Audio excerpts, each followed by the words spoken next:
we're able to respond accordingly. Okay, so I suppose if a drone flew in here now with a suspect chemical or dispersal device, whatever on it, you'd still be able to deal with it as a radiological dispersal device. It's just the mode of transport it arrived in. Yeah, and that's shoot it down. And that's it. And then the drones. It's just their modern technology, I suppose. This kind of emerging technology is. Yeah. They're cheap. And we will just follow the national direction. So if the national centre comes out tomorrow and says there's about to be an RDD with a drone, this is what you have to do, this is what you have to put in place, we would action it. But those things come out to us through the National Police Chiefs Council, where you get a letter with a direction saying you need to do this now. So your emergency plan doesn't specifically have to keep up to date with that? No. Yeah, it's a very sensible... We don't have to go looking for it, they will inform us. Yeah, perfect, okay. And likewise, if we see anything, I report all the incidents to the National CBRN Centre, so they review them, and if there's learning, they will send people over to do a debrief. We had one not that long ago, and then they take the learning and take it back and share it with the country. Okay, and then everyone is updated? And everyone's up to date. Okay. So, question 14, we kind of touched on this. The 2017 National Risk Assessment refers to terrorist incidents, but not CBRN specifically. So in the Republic it's not specifically mentioned, but you mentioned that you have a different National Risk Assessment and CBRN is mentioned. We have a National Risk Assessment which covers a broad range of subjects. Yeah. Okay. So I suppose we'll go on to response. How effective is the present organisational architecture in responding to emergencies?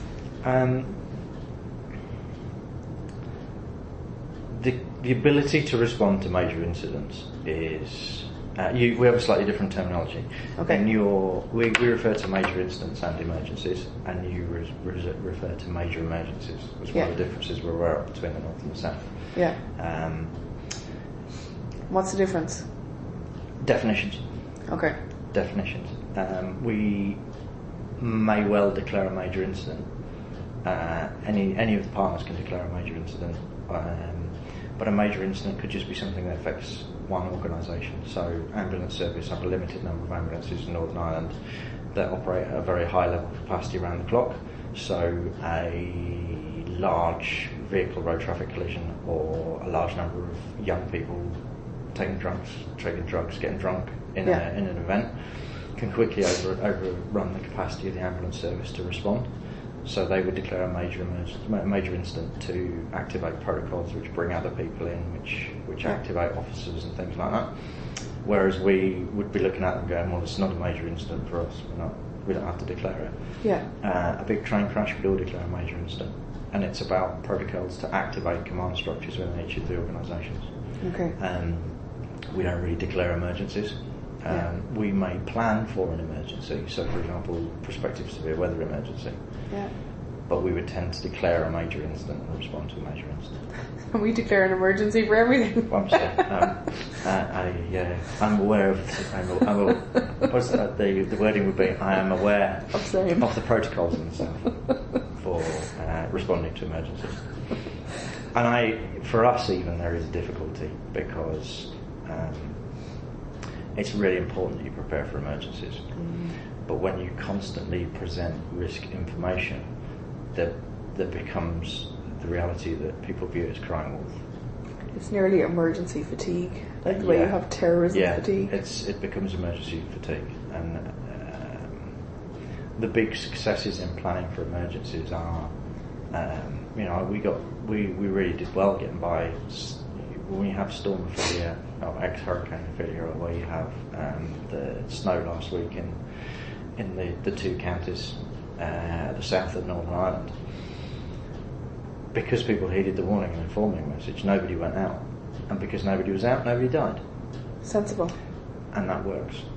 But people will stop doing that if you call an emergency repeatedly and people look out the window and go, there's nothing happening, I'm not doing it. Yeah. So it can be difficult. Yeah, there's a balance. There is a balance. So the organisational architecture in responding to an emergency, if we had a major incident, which is our equivalent, we have an activation protocol in our incident coordination centre for the police, which activates our command structures in response to that. which activates the protocols that are required to respond, and which engages the multi-agency partnership. So the organisational architecture exists to support it. The important part that needs to come behind that, which is the process that we're involved at the minute, is that people need to be trained and have an awareness of what their responsibilities are. Okay. But we have a fairly comprehensive training package at all levels to deliver that understanding. But really that's about people getting the idea that major incident response is actually a command area all of its own. And it's not the same as public order command, it's not the same as firearms command, it's not the same as CBRN command. Major incident command response is a skill set in itself. Yeah. Because it's such a complex field.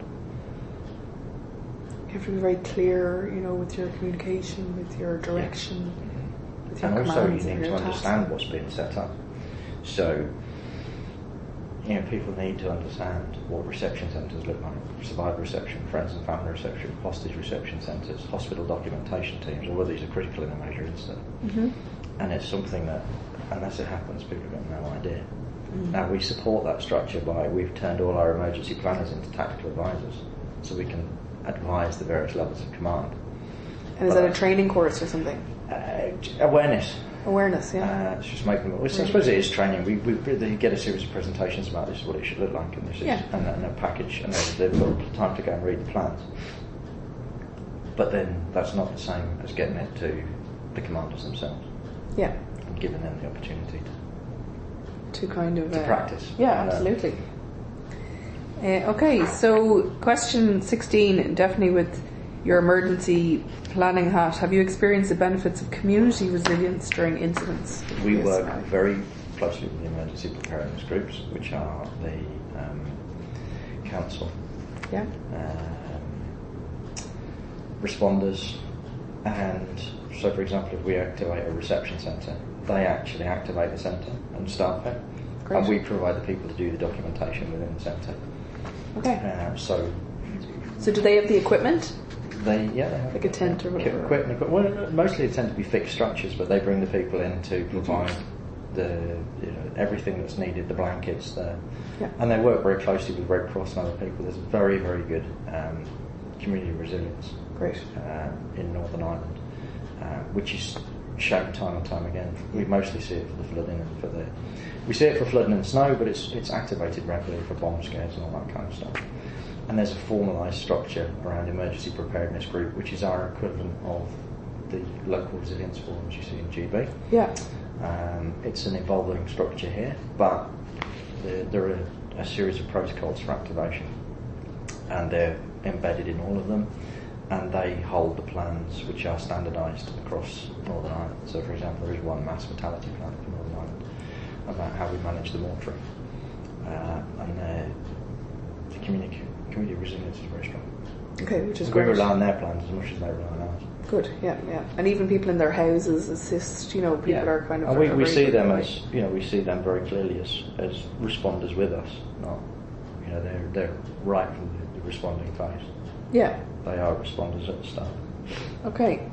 So question 17, in order to promote better situational awareness, would the PSMI benefit from the use of a joint decision-making tool package? Well, that is JESIP. That is JESIP, yeah. So the last piece of JESIP is the decision-making model, and that's what we all use, and we all sign off a common risk assessment. Okay. And all agencies have access to it? All agencies have access to it, and what we'd like to do is develop that. There's an electronic package called Resilience Direct. Yeah. We'd like to look at how we can use Resilience Direct to make that better. Great. Because the key thing at the minute is getting an appropriate common information picture.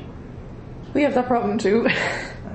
So we hope with Resilience Direct we can resolve that one, and that's one of the projects for next year.